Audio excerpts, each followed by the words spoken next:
Well, people have been saying from the very beginning, well, you know, our very own president only, I don't know, like seems like years ago now, but was, I don't know if it was a month or even less, said that the flu kills 50,000 people a year. We don't even worry about that. This isn't even as bad as the flu.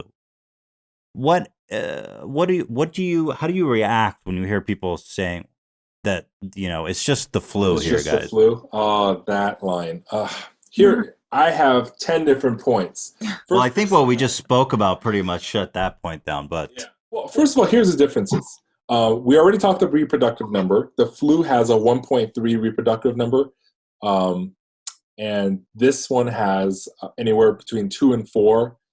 And there's a new study that just said it was a 5.7. So Wow. it's high. Let's just say it's at least twice, if not three times higher in reproductive coefficient. And again, for every cycle, instead of 1.3 additional people, it's 3 additional people.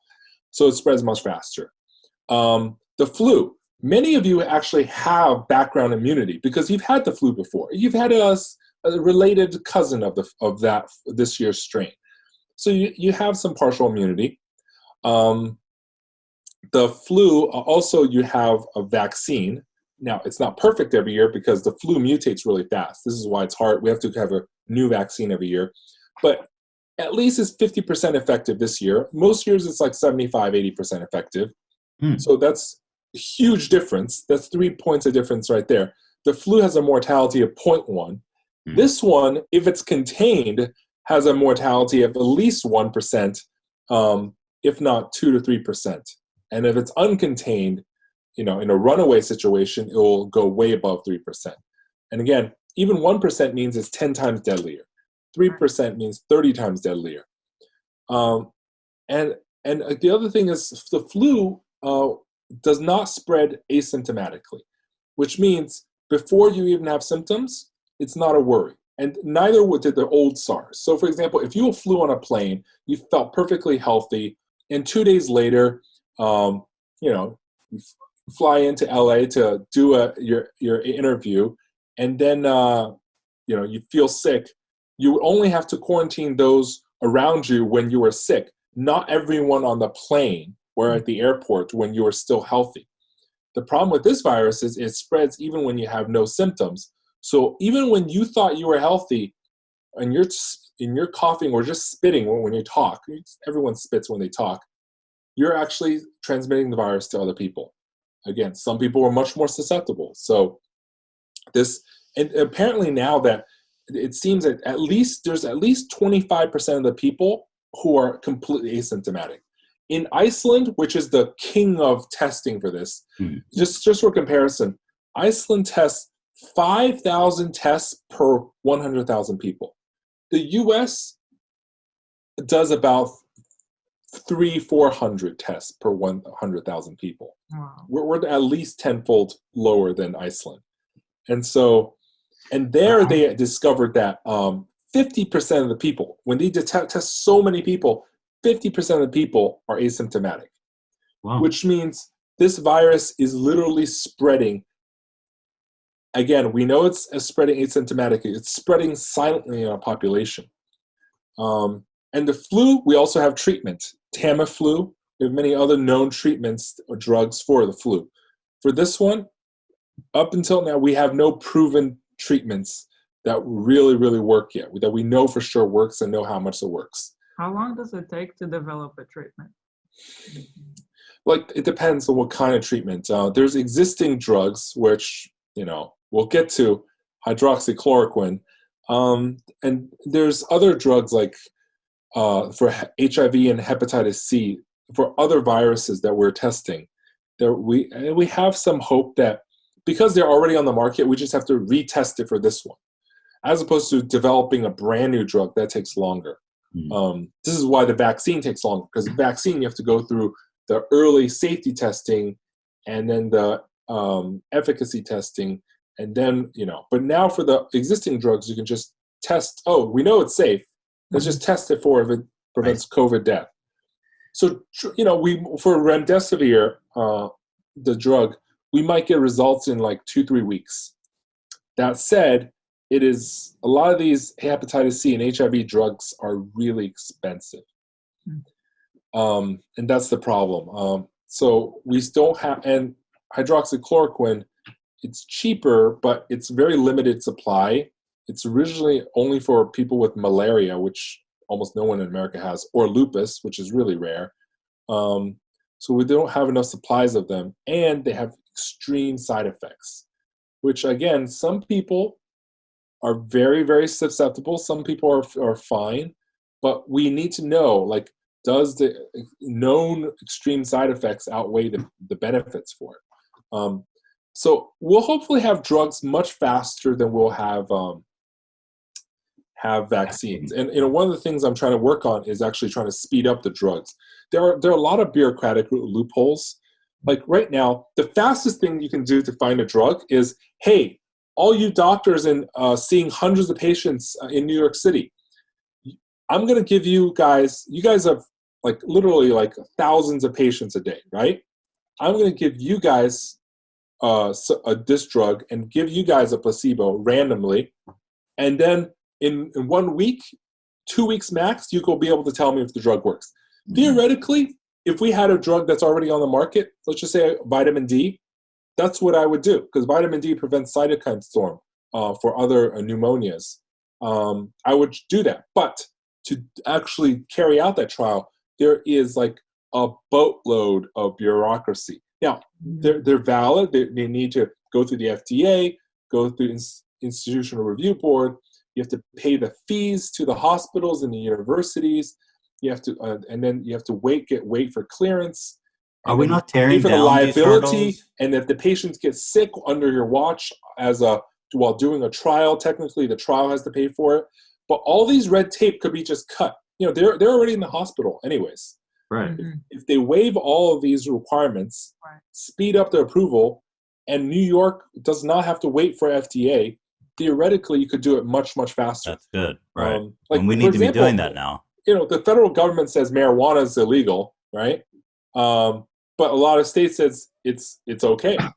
So there's many states in which it conflicts with federal law. Federal law says it's illegal. State says, no, it's fine. And if New York did that and basically started waiving a lot of these requirements, you could easily get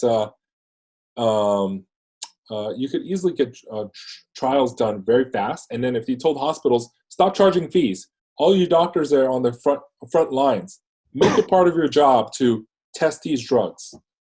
It would literally, we could get results in under 3 or 4 weeks, theoretically. I'm very fascinated by this whole issue with COVID-19, that it's able to transmit during this incubation period when you're asymptomatic.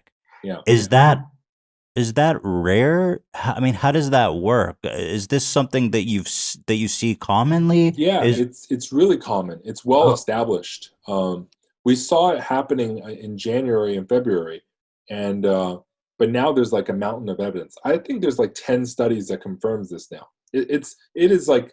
But do you see this? It's not even a hypothesis anymore. It's confirmed. This is why CDC recommends masks. In other words, how rare is this quality in viruses? Because it seems so insidious. It seems to make a virus so much more dangerous. How common is this? It's a rare thing. Not many. The old SARS did not have it. The flu generally doesn't have it. There are some that has it, but I don't think it's not common. So it's just somehow very infectious. It's more of a property of some viruses, like Ebola or the old SARS. You only got sick from someone if they are extremely, extremely, extremely sick, and then they cough on you with a very high viral load in their very extreme sick state. Then you'll get it. In this state, people have a viral load, and they're shedding these viruses from the body all the time. And it seems that you catch a little bit of it from a mildly sick person or asymptomatic person, you will get it. It just seems that the virus particle just hooks on much faster. And there's some evidence that basically this virus binds the receptors in your lung with a stronger affinity. It's like a much stickier glue, right? So if it's a much stickier glue, you only need much fewer particles to really induce something.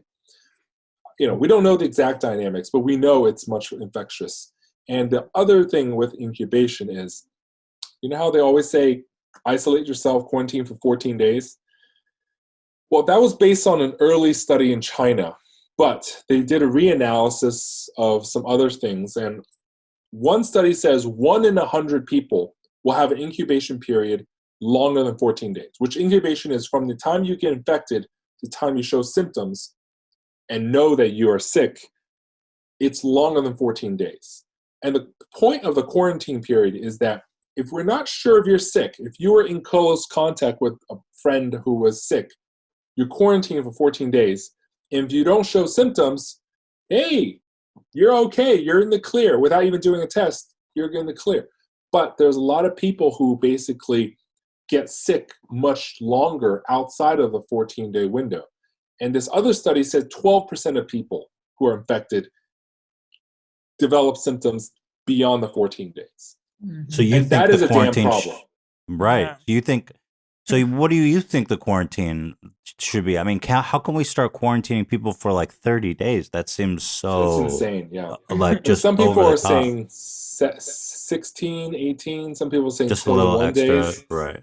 Yeah, it's the problem is, like, for example, that the first California case at UC Davis, that person who was transferred back and forth and finally got her test after like a long, arduous argument.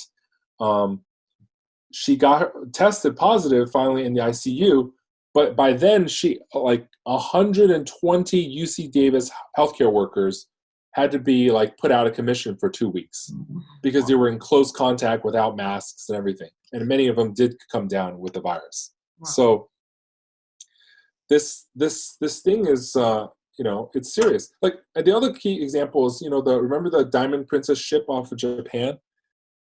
I like to tell people this anecdote.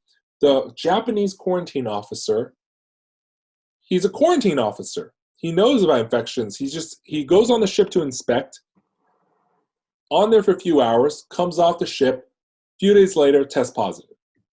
He's a quarantine officer. Right. And he knows how to take care of himself and protect himself, test positive.